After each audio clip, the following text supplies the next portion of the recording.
Hello and welcome to the Weather Studio Live. I'm Alex Deakin. And I'm Aidan McKibben. It's 1 o'clock, it's Tuesday. We are broadcasting to you from the very heart of all things weather. We are in the Met Office. If you're interested in weather, if you love weather, you are in the right place. It's not just about us presenting to you, though. We need your questions, we need your interaction, and do send us in anything that you may be playing on your minds weather related. We are broadcasting on YouTube, we are on Twitter, and we are on Facebook. So all those ways of getting in touch, please do. Please also give us a thumbs up if you like it. Give us any suggestions for future programs. But what is coming up in today's show, Aidan? Well, it's been a very busy month of weather across the world. September was almost the busiest, most active month for tropical cyclones across the globe. We'll be taking a look at the reasons why we saw so many tropical cyclones in the Atlantic, the Pacific and elsewhere. Also, a relatively quiet month in September in the UK, fairly typical. What does October have in store? We'll be taking a brief look ahead to our forecast. And do you think you know more about the weather than we do?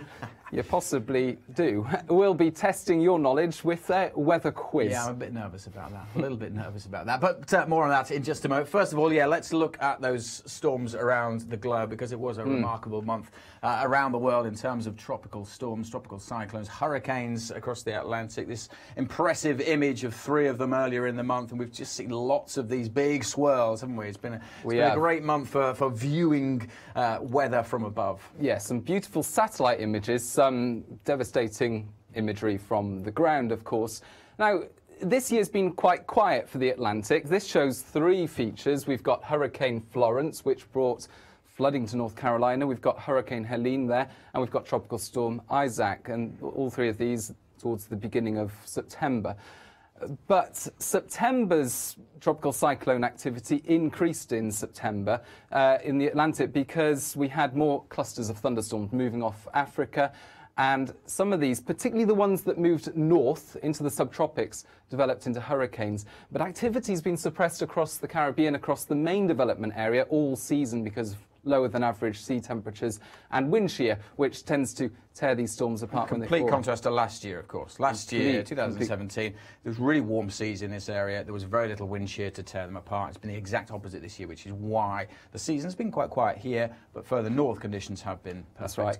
So this is the Atlantic, and we overall across the globe we had 21 named tropical cyclones, which is just one off the all-time record set back in 1966. So it's been the most active month for tropical cyclones since 1966.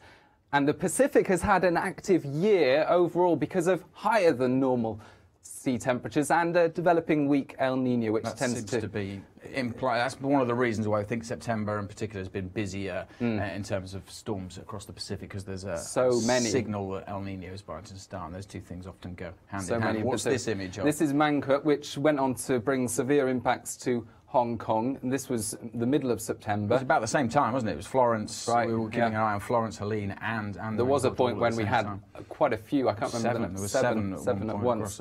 Any one time. In total, in September, the Atlantic had 7 named tropical cyclones, and of course, Japan has had a devastating summer with storm after storm after storm.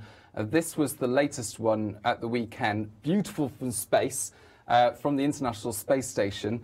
Looks as if somebody's pulled the plug hole of the planet. It's a good analogy there. This is just an incredible image, that, isn't it? Yeah. That is just amazing. A couple of 100 miles across. Eye of the storm. You can see the detail of the storm clouds, the swirls. It's just beautiful. It really is amazing. But yeah, again, Japan getting hit.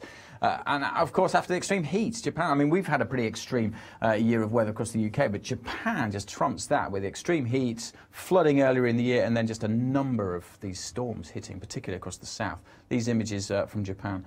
Were these from Trame for the weekend? They were, yeah. And Tokyo was hit quite badly as well. Highest recorded wind speed for Tokyo on record.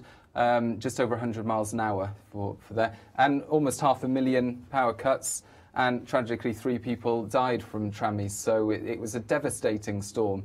And Japan, well, amazing, maybe could get hit again. Yeah, let's take a look at the Pacific, because things are still pretty active in the Pacific. If we just Yeah, the hurricane season in the Atlantic's calmed down a little bit, but still going, still raging strong in the Pacific, a number of storms.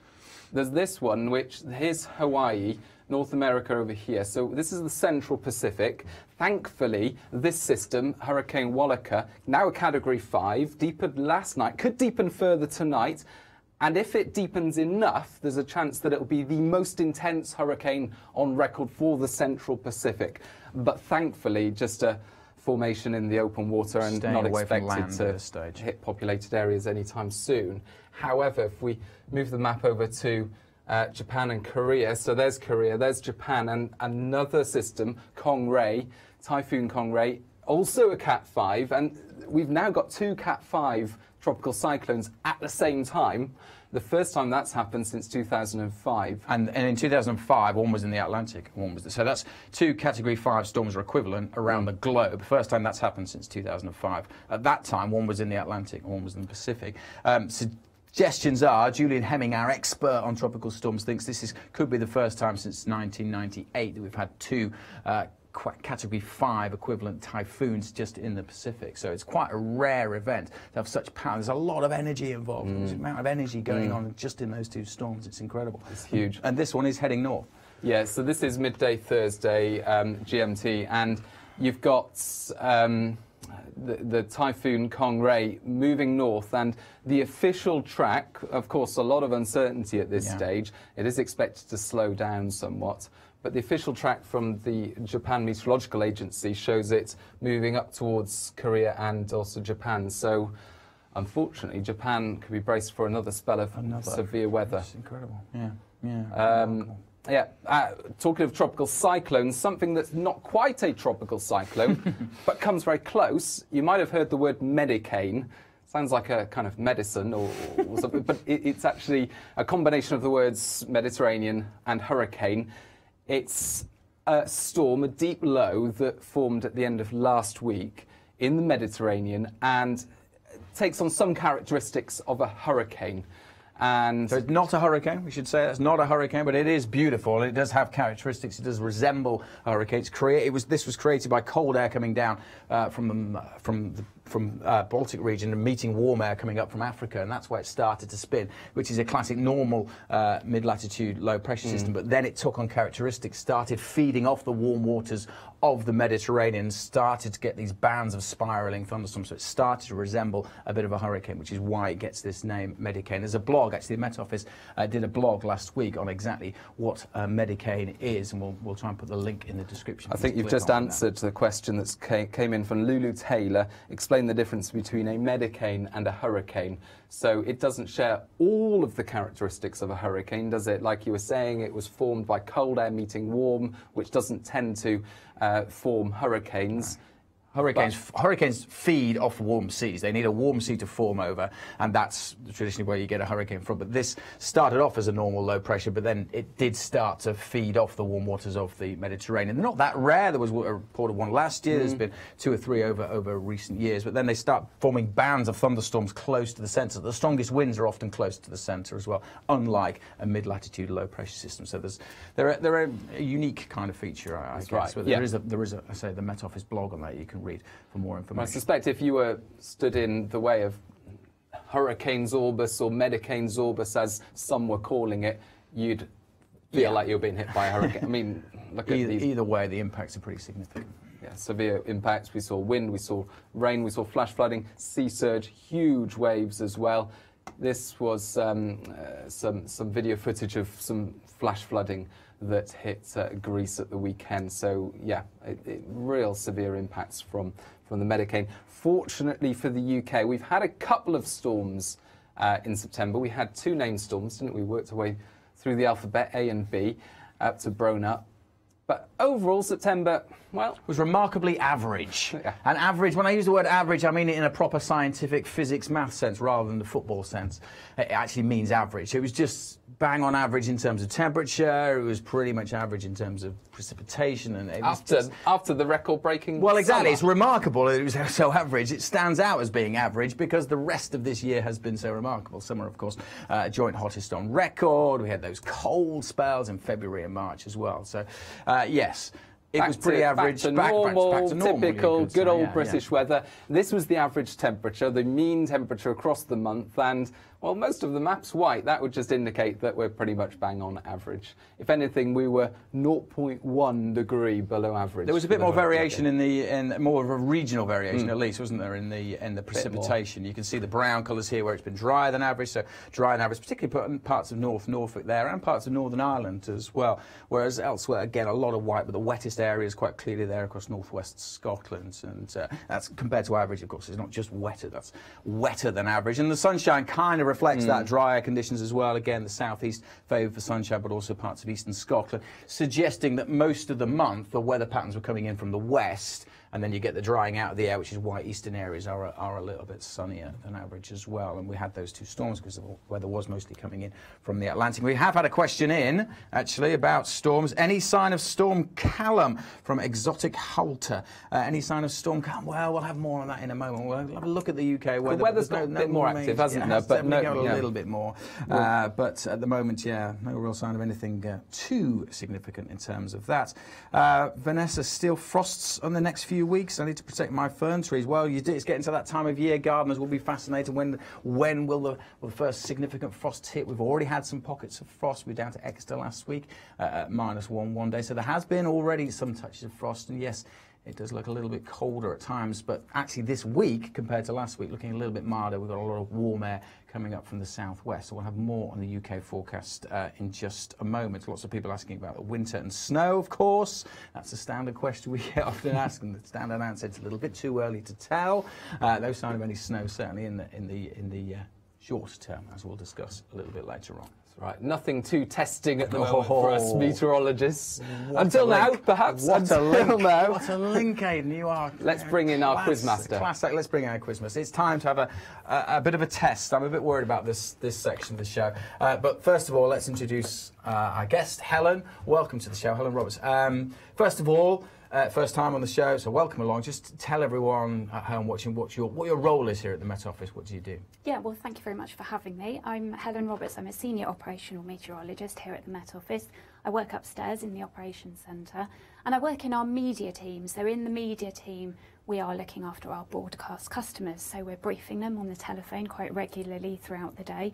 We're also sometimes providing graphics, occasionally providing scripts, and we look after some of our social media as well. Fantastic. So thanks for that description. That's not really why you're here today, is it? No. Now, why are you here? What are you here to do? You have another really interesting role. Yeah, so last year I worked on secondment in our college here in the Met Office. We have our own college. And my specific role was to develop a course, an online course for the general public. So it was something that didn't have too much science, too much maths in it. It was something that anyone and everyone who has an interest in the weather could join along with. Fantastic. So you've run that a couple of times. That's right. The next time you'll be running that will be... We're running it again in the new year, in March 2019. But you can actually register your interest online now, and we'll give the web address a little bit later. Yeah, so basically it's a really fascinating, really great course for people who are interested in meteorology to learn a little bit more and from the Met Office. Yeah, well, so. yeah. Now you're here also to give us a little bit of a test. I'm going to do a bit of a quiz. Aidan and I have passed some exams on weather, but it was certainly a long time ago. Difficult as this. Mine was certainly a long time ago. But yeah, so let's have some questions, and feel free to send us your answers as well, what you think as well. As we'll give you a couple of minutes. What's the first question? Okay, so question number 1. How much does an average cumulonimbus cloud weigh? Now, we've got a picture of a pretty typical but impressive cumulonimbus cloud there. Gorgeous. But how much do you think the water within that cloud might weigh? Now, I'll give you some possibilities. Does it weigh as much as a car, the Statue of Liberty, an Airbus 380, or a drilling rig? Drilling rig. So it weighs the equivalent to a typical cumulonimbus cloud, the clouds that give us thunder and lightning, the most dramatic of all the clouds, the most beautiful of all the clouds, I would say. Just getting into the fibrous tops there. They look light. They do look light and fluffy. Cotton wool. They do. I mean, they float in the sky. Give us those Airbus floats as well, though. That's true. Right. So what are the options? Give us the options again. So a car, the Statue of Liberty, an Airbus 380, or a drilling rig. Right. A couple of people are saying a drilling rig. Vanessa Steele says Statue of Liberty. Shani Dali is saying drilling rig. Ooh. Imagine the Statue of Liberty floating it above your head. That would be quite scary. What are you going to go for? I will go with. I have no idea how much a drilling rig weighs. Well, I can tell you, a drilling rig weighs 800,000 kilograms. Okay. The only time I've heard this expressed was in terms of elephants. Yes. How many elephants? How many elephants does a drilling rig That's the standard unit weigh? we use here at the Met Office. Yeah. I'm going to go with an Airbus.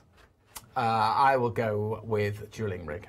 Okay, Aidan, you are correct. Oh, yes. 400,000 kilograms, so about the same as an Airbus 380. Wow. Yeah. They both float. They both right. float. They So do. thank you again for Okay. all your answers. Next question.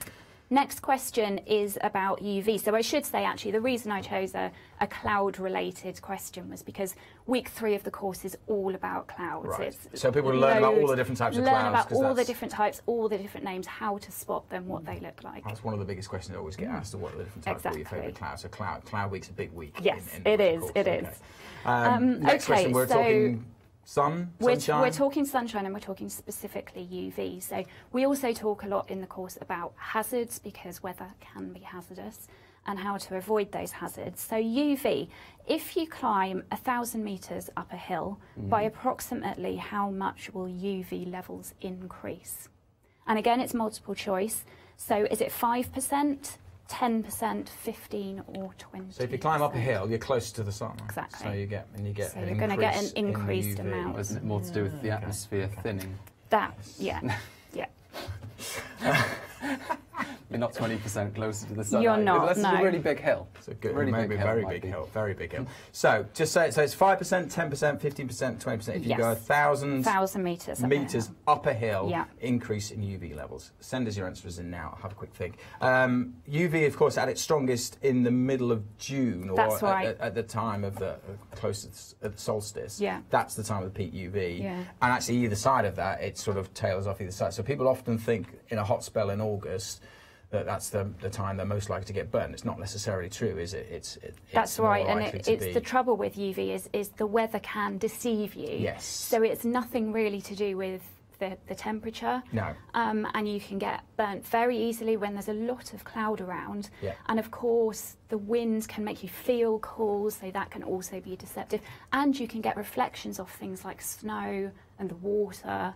So there's all sorts of times that you're more likely to burn just because you're not quite feeling the strength of the sun on your skin. And the sun is as strong in April as it is in August. Yeah. So it's, If you go skiing, of course, you get the reflection from the Yeah, snow as well, exactly. as well as going up high. Yeah. I think people are having a right, go so here. what have we got? What Helen answers have we got? Doddridge is saying 10%. Yvonne Broomhall, 5%. Those are the most. I'm going to recent go with answers. Helen. I'm going to go 10%. I think it's 10%. I'm going to go with 15. Okay, so this time Alex is correct. It's 10%. Well Another done. question to Yeah. as a Right, tiebreaker. one more question. Okay, one more question. So in week 4 Yeah. of Learn About Weather, we look at some leisure activities that can be affected by the weather. And 3 particular ones we focus on are gardening, walking and photography. So I've got a photography-related question for you. Photography is all about the light. You Yeah. need the right atmospheric light conditions to be able to get good photographs. So often regarded as being the best light for photography, with the horizontal sunlight casting long shadows and having a warm glow. What time of day is the golden hour? So is it midday, Yeah, midday. midnight? Is it the hour just before dawn and just after dusk? Or is it the hour just after dawn and just before dusk? Again, go through those answers again. Okay. So A is So it's the golden hour. It's either midday, best time for photography. Is it midday, midnight, the hour just before dawn and just after dusk, or the hour just after dawn and just before dusk? Right, get your answers in. Know much about photography, Aidan? Is it one of your...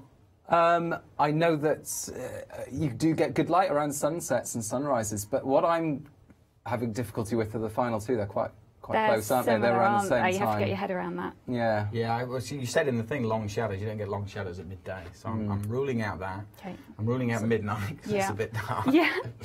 I'm going to go... have we had any other answers in? Hour before dusk, says Sheila Anderson. Before dusk. And Kieran Tate says after dawn. After dawn and before dusk. That's the same answer. I like Sheila's answer. I'm going to Okay, go you with go with Sheila. that. I'll go with the other one. Okay, so yes, the consensus wins. It's the hour just after dawn and just before dusk. Ooh, just That's as the the golden sun hour. is It's the appearing. golden hour. Yeah. The golden hour for photography. So there you go. Yeah. That's a great quiz. Thank you very much for You're more than welcome. for getting us. And just a reminder of the course. Here we go. So you can get involved. The next time it runs won't be till March, but you can register now. You can go to FutureLearn and learn about weather, and you can register your interest now, and then you'll get email reminders nearer the time about how to sign up. And you've had people joining from right around the world, haven't We you? have had a massive amount of people joining from all over the globe. It's been absolutely brilliant. The feedback has been The amazing. feedback has been positive. I've seen some of the feedback. People People really, have really really loved it. I enjoyed mean, it. Cloud Week. Who wouldn't love Cloud Week, right? Yeah. And it's the Met Office in partnership with the Royal Met Service and Exeter It University is, as well. It's a proper- and it's a we've got proper some really course. nice demos from you, Alex, haven't we, of how to make Oh, a had cloud fun. in a bottle Yeah, and yeah. Coriolis and all sorts. Yes, we had some fun in the lab with That's that. why Had you some won fun the with that. quiz. Didn't you were involved in it. Well, yeah. Helen, thank you very much. Yes, do get involved. Do go and find out how to register for that course and get involved next year. But thank you very much, Helen, for, You're very for welcome. joining us today. Yes, That thank was you. brilliant. That was brilliant. Yeah, 2-1 to me. Yes, get in. Well, if you will write the questions for the course, I didn't realise you were so personally involved. Anyway, right, moving on. We've got a few What questions. does the weather hold in store? Charlie the Boss Grey says, rain. Where's the rain during the next few weeks? Mostly across northwest Scotland. It is at the moment, That's isn't where it? it's Let's been for take the a- last few weeks take a because quick that's look. where the jet stream's been. So let's have a look at the forecast for the coming week or so. So it's Tuesday night, and yeah, you put on the pressure map here. We've got high pressure on Wednesday, close to the southwest of the country, low pressure running by northern Scotland, and yeah, weather fronts running across the north of the country and bringing in what we call a warm sector. So this is a warm front, this is a cold front, and basically a warm sector is that slice of fairly mild, humid air that is picked up from the Atlantic Zoom in a and bit. carried, yes, of course, carried in between these weather fronts. And what you tend to get when you have a warm sector, you have a westerly airflow, you have a lot of cloud across the UK, and you have hills in the west and especially the northwest just picking up all that rainfall. And you have a lot of dry weather in the southeast, so big contrast from the northwest to the southeast of the country. So yeah, a lot of the rain over the next few days will be in the northwest, essentially. You can see it sinking south there on Friday. But as we end Friday and go into the weekend, a bit of a change because weather systems will start to affect central and southern parts of Britain a little more. So it could be a fairly unsettled, fairly windy, fairly wet start to the weekend across England and Wales after a relatively settled We've week. got the weather front sitting across the mountains. The weather fronts mark the boundary between different air masses. So the warm air to the south, the colder air to the north. So there will be a big temperature contrast as we go towards the end of the week. Whereas at the pick moment up we're on pretty that much all Friday. in that warm sector. The warm air is across the UK. So after a few really cold mornings recently, this morning many people sort of, wasn't it a bit milder this morning because of that warm air mass? But that does sink through. It gets a bit colder, and it's kind of typical for the time of year when we're changing seasons or early part of autumn. You often get this flip-flopping around, and that's kind of classic autumn weather, which is why September was so average, because we've had just sort of a classic setup really, with occasionally some really deep lows heading our way, but generally weather patterns pretty much standard with the low Warm, pressure to then the cold, northwest, then warm warm, then then cold, cold. oscillating in between. And it continues the two. this weekend because once that moves out of the way, you can see a ridge of high pressure builds in, but also cooler air. And I think Vanessa Steele asked earlier about frosts. And yeah, there's the potential for some frosts at the end of the weekend into the start of next week because we've got high pressure, clearer skies, but also cooler temperatures or lower temperatures. Gordon Bedford asks, are we getting major contrast in temperature at the moment? That has been a feature of the weather because we've had these fronts sitting across us, but also because of the time of year, we get big diurnal ranges because nights are about the same length as days. There's still a bit of welly in the sun, a bit of power in it to raise the temperatures through the day, but the nights are now longer, a bit longer than days, so the nights are long enough for things to get really quite chilly. So you get variations, diurnal range in temperatures, but also when weather fronts are sitting across us, you get big contrast between the warm air, which recently has been to the south, as the colder air has been to the north, and the weather fronts mark the boundary between those two. So we have seen some big temperature contrasts, but also big variations in day, as is typical at this time of year. It is a great time of year for plenty of weather going on, as we say. A few people watching on Twitter. Thank you to Magical Storms and Firebird 2110. Good, yes, thank you for that. Now, the big question mark at the weekend, or certainly Friday, is this little feature here, isn't it? It's a little area of low pressure which could develop and could intensify and bring us a spell of quite wet and windy weather. But there's a lot of uncertainty about that as we go into the weekend. So we'll stay tuned for more on that. Something that you'll be touching on in the 10-day trend. And the outlook tomorrow, into next week. Which will be the outlook. Will it stay fairly changeable up and down, or will we get more settled weather or more stormy weather? It's a tricky one actually for next week. It looks look forward to watching that. So the 10-day trend will be available on YouTube and on Facebook tomorrow afternoon. That's where we look at that longer range, 5 or 6 minute broadcast going into more detail. So that's on Facebook. And of course, you can always get the very latest updates throughout the day, 24 hours a day. We have people here throughout the year, throughout the day, 24/7. You can get updates on Twitter. We're also on Instagram, Snapchat as well, giving a weekend forecast there on Fridays, but of course also on YouTube. And it's not just this channel. There's 2 channels we have on YouTube. We have a Learn About Weather, which complements Helen's course. So on there's lots of really interesting little videos, little animations that we've made about various things, from what is the jet stream, what are weather fronts, that kind of thing. So again, go on, check that out. And again, why don't you subscribe? You can subscribe to the weather channel, to the weather studio, get updates, and on our YouTube channels, give us the thumbs up as well if you like these videos. And again, even if you're not watching this live, keep sending us in your questions. We'll try and answer as many in the future as we can. But for now, thank you very much for watching. See you next week.